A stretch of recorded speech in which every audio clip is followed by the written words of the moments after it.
Саламатсыңарбы?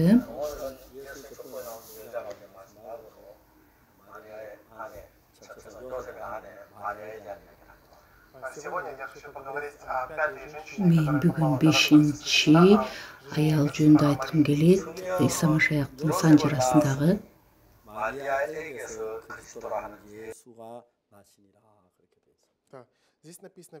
бул жерде жазылып турат. Жакыптан Жусуп төрөлгөн жана ал Мариянын жолдошу болгон деп. Мария менен Жусуп жөн эле никелешип койгон. Анан периште Гавриил ал Марияга келген. Сен уул төрөйсүң деген. Мария болсо чочуп кеткен.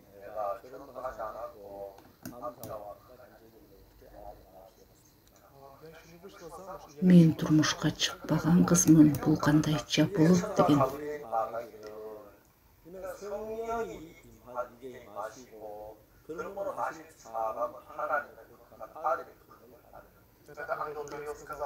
Анан периште айткан, сен ыйык рухтан боюңа бүтөт деген.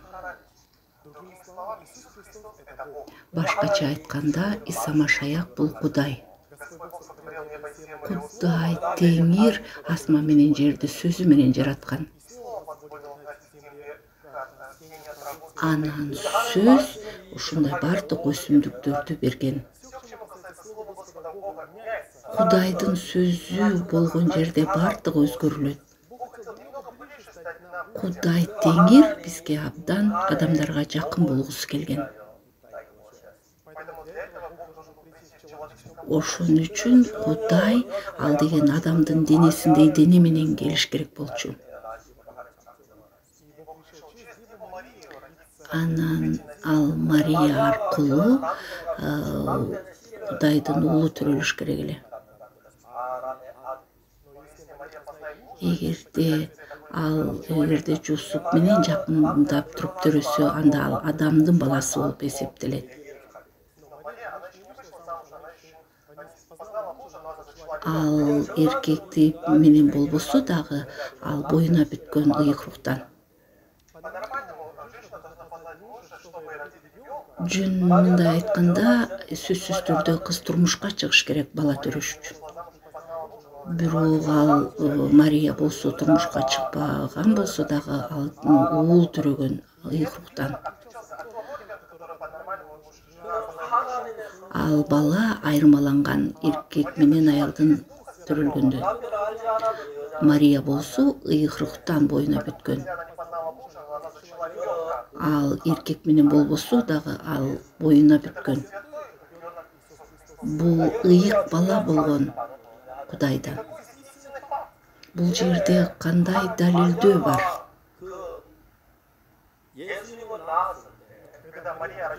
Качан Мария ал ыйык рухтан боюна бүткөндө, ал Кудай. Анын денеси да жок.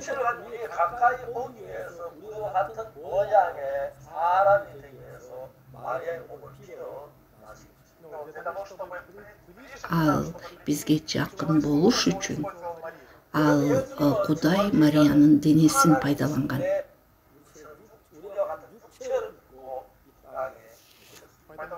Ошон үчүн Иса Машаяк бул Кудай, бирок ал адамдын денесиндей дене менен келиш керек болчу.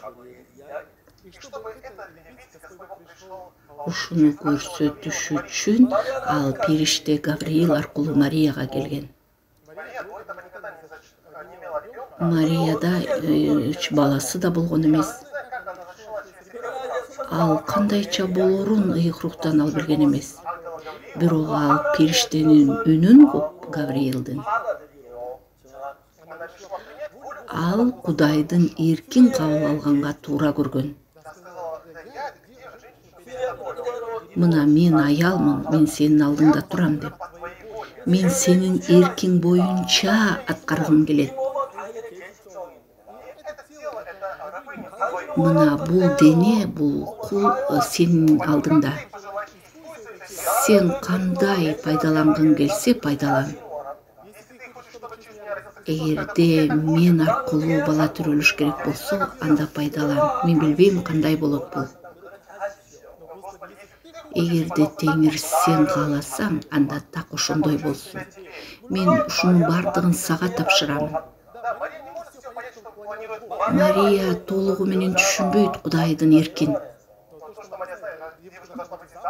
Бирок Мария билгени, ал кыз киши күйөөгө тийиш керек.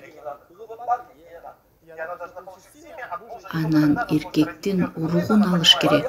Ал ушуну гана билген.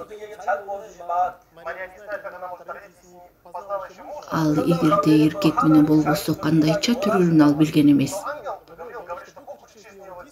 Бирок ушул периште Гавриил ага айтат, кандай Кудай иштегиси келет.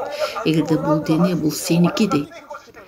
Кандай кааласаң мени пайдалан. Мен билбейм эмне кылышты, бирок сенин эркиң боюнча болсун. Анан ушинтип ал Кудайдын эркин кабыл алган. Ал бизди дагы ушул бизди да чагылдырат да. 38 жыл урган адамга Иса айткан, төшөгүңдү ал жана бас деп. 38 жыл урган адам кантип мен басам деген. Менин денем катып калган болсо, буттарым катып калса кандайча болот. Бирок эгерде Иса сен кааласаң, анда мен аракет кылам басканга. Сен мага жол бер, мен анда басайын.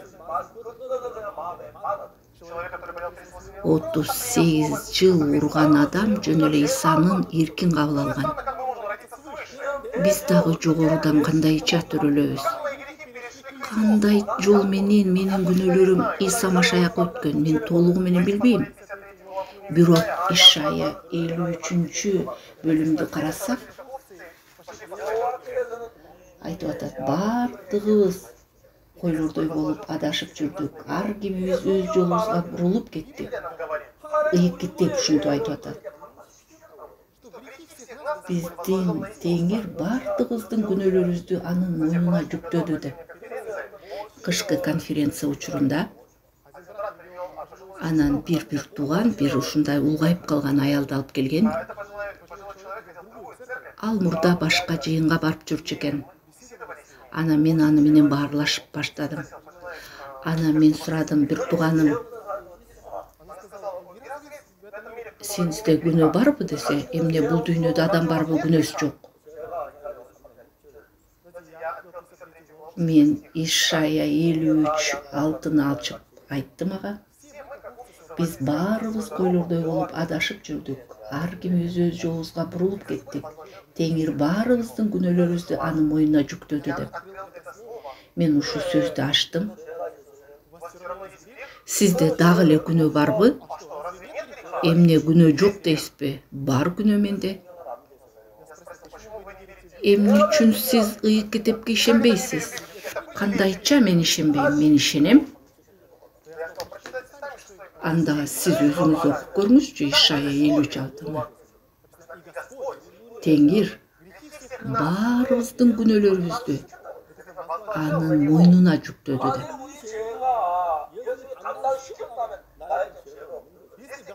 Эгерде Теңир күнөөлөрүбүздү анын мойнуна жүктөсө, анда бизде күнөө жок. Ыйык деп ушинтип айтып атат. Сизде күнөө барбы? Ооба, бар деди ал аял. Да бир жолу өзүңүз окусаңыз. Теңир баарыбыздын күнөөлөрүбүздү анын мойнуна жүктөдү. Сизде күнөө барбы? Бар, менде күнөө. Эмне үчүн сиз ыйык китепке ишенбейсиз? Кандайча мен ишенбейм? Мен 66 китебине тең ишенем. Анда да бир жолу окуңуз. Эмне деп жазылып турат Ишая 53:6-да? Ал адашып калды. Сизде барбы күнөө? Анан ал эмне деп жооп беришти билбей калды. Ыйык китепте жазылып турат күнөө жок деп. Менин күнөөлөрүм ага жүктөлдү деп турат. Сизде күнөө барбы? Жок менде күнөө.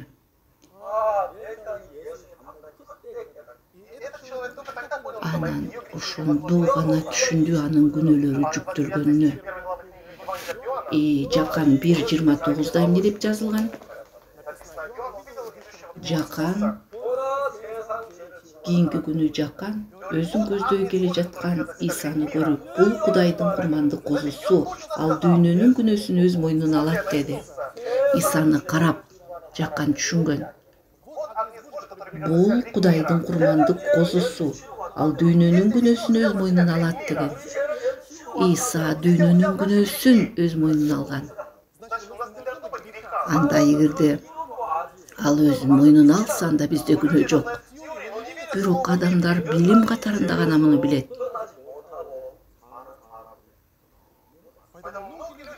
Көптөгөн адамдар ушундай күнөө менен жашашат.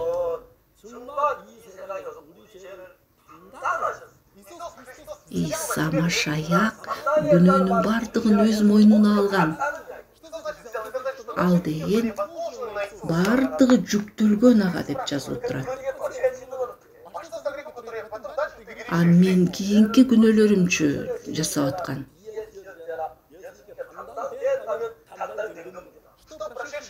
Анда мурдагы же азыркы же болочоктогу. А мен күнөө кылып атпаймынбы азыр? Эмне мен аны дагы уну дагы жүктөшүм керекпи? Жок, кереги жок бизге жүктөгөндө. Анан бир киши менен баарлашканда ал мага айтты. Мен ага айттым, жок, биз деген жүктөй албайбыз.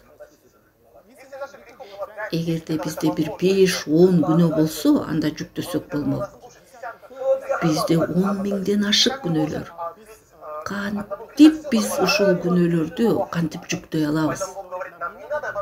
Айтып атат Кудай, анын кереги жок серге кылышты. Сенин күнөөлөрүңдү өзүң жүктөгөндүн кереги жок, мен жүктөгөм деп атат. Ошон үчүн китепте жазылып турат, Теңир ал күнөөлөрдү анын мойнуна жүктөдү деп. Эгерде биздин күнөөлөрүбүз Исага жүктөлсө, биз жүктөгөн жокпуз. Эгерде биз жүктөсөк, анда биз жеткилең түрдө жүктөй албайбыз. Эгерде Теңир жүктөсө, анда ал жеткилең түрдө жүктөйт. Күнөөнүн суроосу боюнча сен эч нерсе кылбай эле кой, мен кылам дейт. Ошон үчүн күнөөнүн себебинин бардыгын Кудай өзү чечет. Ал мындай жөн эле бир чала учук кылып жүктөбөйт. Ал жеткилең түрдө жүктөдү. Кандай күнөө кетирбедиңер? Канча күнөө кылбадыңар? Качан кылдыңар? Маанисиз. Кудай Теңир бардыгын Исага жүктөгөн. Жакан айтып атат, бул Кудайдын курмандык козусу, ал дүйнөнүн күнөөсүн өз мойнуна алат деп Жакан айтат. Биздин бардык күнөөлөрүбүз анын мойнуна жүктөлгөн. Эгерде Исага жүктөлсө, анда бизде күнөө жок эч кандай. Эгерде биздин бардык күнөөлөрүбүз Исага жүктөлсө, бизге кереги жок жүктөгөндү. Биздин күнөөлөрүбүз Исага жүктөлгөн. Биздин жан дүйнөбүз аппак кардай болуп, айкаш-жыгашта агарган. Ошон үчүн Исайя 53:5 эмне деп жазылып турат? Биз анын жараты менен айыктык деп жазылып турат. Биз Исанын каны менен биз тазаланганбыз. Иса Машаяк биздин күнөөлөрүбүз үчүн өлгөн айкаш-жыгашта. Биз анын жазоосу аркылуу тынчтыкка ээ болгонбуз. Анын жараты менен биз айыктык. Биз бардыгыбыз адашкан койлордой болуп адашып жүрдүк. Теңир баарыбыздын күнөөлөрүбүздү анын мойнуна жүктөдү деп турат. Ушундай жеткилең түрдө Иса Машаякка жүктөлгөн биздин күнөөлөрүбүз. Мария билбейт анын боюнуна кандай жол менен бүткөнүн. Бирок ал деген никелешип койгон, бирок турмушка чыккан жок. Ал башка эркектер менен да эч кандай байланышы болгон эмес. Ал түшүнбөйт кандай жол менен болорун, боюнуна кандай жол менен бүтөрүн. Периште ага айтып атат, эгерде ыйык рух сага түшсө, ал билбейт, дене рух эмес, бирок түшүнбөйт. Эгерде Кудай айтып атса, анда Кудай бардыгын кылат. Ал толугу менен түшүнбөсө да Мария, Кудай айтып атат, мен эмне кылышты, а мен сенин кулуңмун деп айтып атат. Мен жакшы билбесем дагы, Теңир, сен айткансың, мен аркылуу Машаяк төрөлөт деп, ошон үчүн сен кыл. Мен денемди жана бүт жан дүйнөмдү сага тапшырам.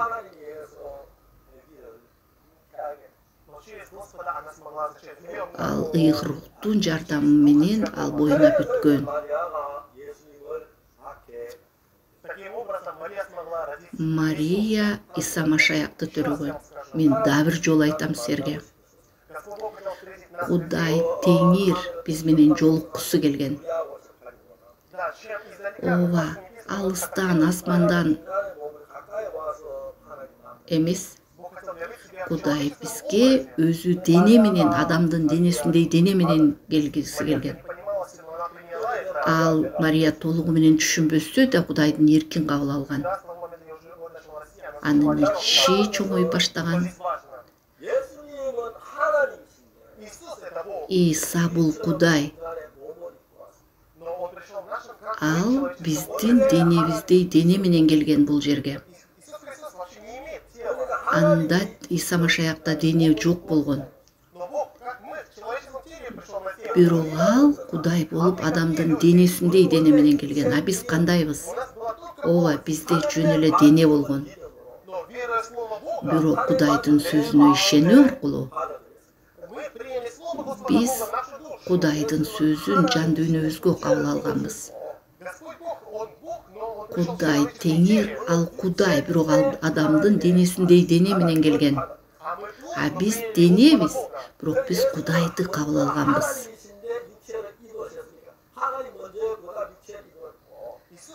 Иса ал Кудай, анан кийин денеге ээ болгон.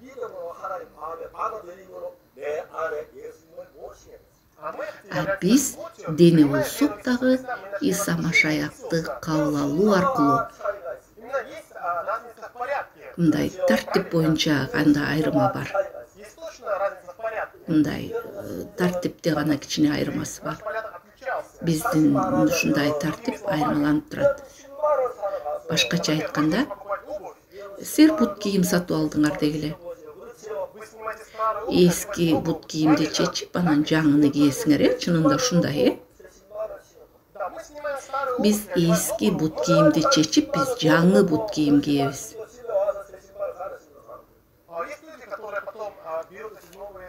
Анан алар жаңын алат, анан кийин жаңыны кийет. Анан эскини ыргытып ташташат, жаңыны кийип. Анан мындай тартип кичине өзгөрүлгөн да. Эски бут кийимди алып туруп, чечип туруп, анан жаңыны кийген. Биз менен Иса Машаяктын эмне айырмасы бар? Иса ал Кудай, бирок ал адамдын денеси менен келген. А биз денебиз, биз Иса Машаякты кабыл алганбыз. Мындай тартипте боюнча эле мындай айырма бар. Исада да дене бар, бирок ичинде Кудай. Биз дагы дене, анан бизде Кудай бар ичибизде. Ушундай эмеде биз окшошпуз. Эгерде биз Кудайдын ыйыктыгын Иса Машаяк аркылуу алсак, анда биз ыйыкпыз. Иса кандай ыйык болсо, биз да ошондой ыйыкпыз. Иса кандай адилет болсо, биз да ошондой адилетке ээбиз. Кудай Теңир ал Ой, кантип мени Исадай ыйык боло алам. Кантип эле мен Исага окшошуп калайын дейт адамдар. Андай болбошу керек. Иса ыйык го, а мен кактан ыйык болмок элем. Адамдар ушинтип ойлошот. Бирок ыйык деп ал жөнүндө айткан жок. Биз Иса менен окшошпуз деп айтып атат ыйык деп. Жаканда Иса кандай болсо, биз да ошондой болуп калдык деп жазылып турат. Иса кандай болсо, Кудай Теңир так ошондой бизди да кылган. Биз менен Кудай окшош болуп калган. Иса кандай болсо, биз да ошондойбуз. Ой, оюбузду ойлойбуз, мен ушундай эмесмин. Мен күнөө кылып атпаймбы? Жаман иш көп кылып атпаймбы? Мен бул дүйнөдө азгырыктагым көп. Эмне Исаны азгырган жок беле? Исаны шайтан азгырган. Еврейликтерде жазылган жерде айтылат. Иса биздей эле болуп азгыргалган, бирок анда күнөө болгон эмес. Бизде күнөө азгырат. Эгерде мен күнөөнү жеңгенге аракет кылсам кыйын. Бирок мендеги жашаган Иса, ал менде жашаган Иса түрү. Мендеги жашаган Иса бардыгын жеңе алат. Эгерде менде Исанын алдында ушундай ишеним болсо,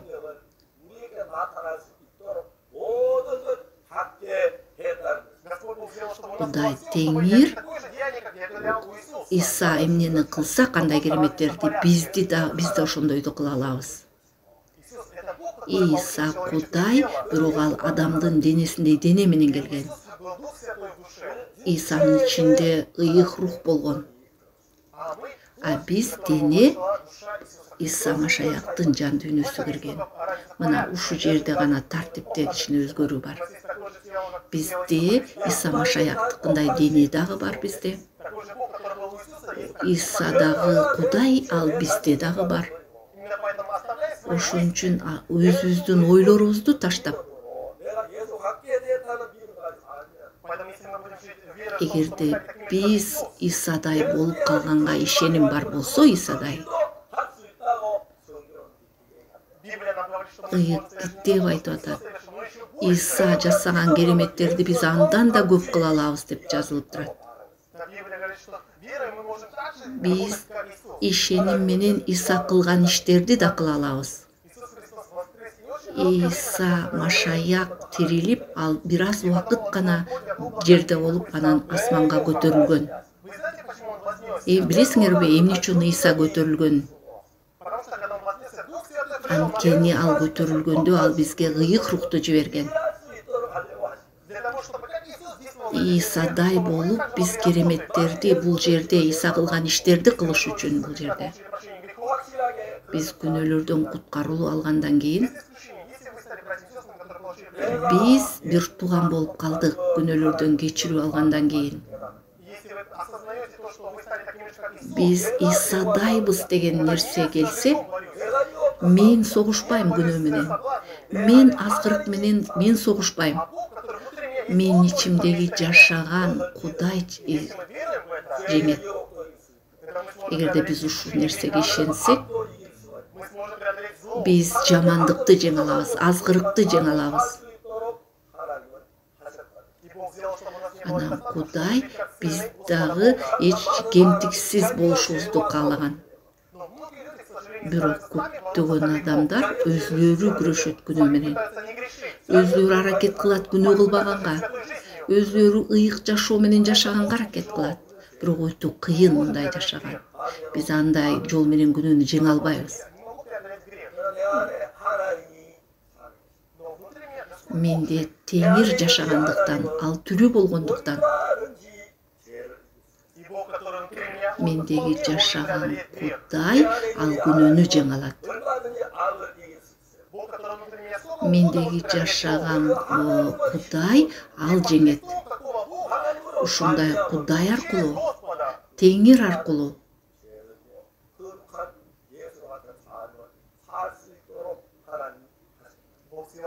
Кудай биз канча азгырыктарды жеңгенге бизге күч бар. Анан көптөгөн адам Исага келип жогорудан төрөлүү алат күнөөдөн. Анан ушондой адамдар аркылуу Кудай теңир иштейт. Ал адамда акылмандуулук бар, күч бар, күнөөнү жеңе турган, кандайдыр бир ыйыктык бар. Ал адамдын өзгөрүлгөнүн көрөсүң. Эмне үчүн билесиңерби? Анткени анын ичинде Кудай жашарын. А кээ бир адамдар жогорудан төрөлсө дагы, алар күнөөдө кандай жашаса ошентип эле жашашат. Эмне үчүн андай? Анткени адам өзү аракет кылат. Иса Машаяк биздей болуп, адамдын денесиндей дене менен келген. Бирок ал Кудайга кызмат кылган. Тартип бар да. Бизди кандай Иса болсо, так ошондой кылды. Кандай Иса ыйык болсо, биз ыйыкпыз. Бизди адилет жана ыйык рух бизде жашашындай кылган. Шайтан бизде айтат, болбойт деп. Бирок алданбагыла. Иса Машаяк бизде тирүү экенин билгенде, силер дагы ошондой болосуңар. Исадай. Кудайды кубандырабыз, Иса кандай кубандыргандай. Кудай биз аркылуу бул жерде иштегиси келет. Мария Кудайдын эркин аткаргандай. Биз дагы Кудайдын сөзүн кабыл алып, Кудайдын кереметтери биз аркылуу көрүнөт. Жакшы калгыла, жолукканга чейин.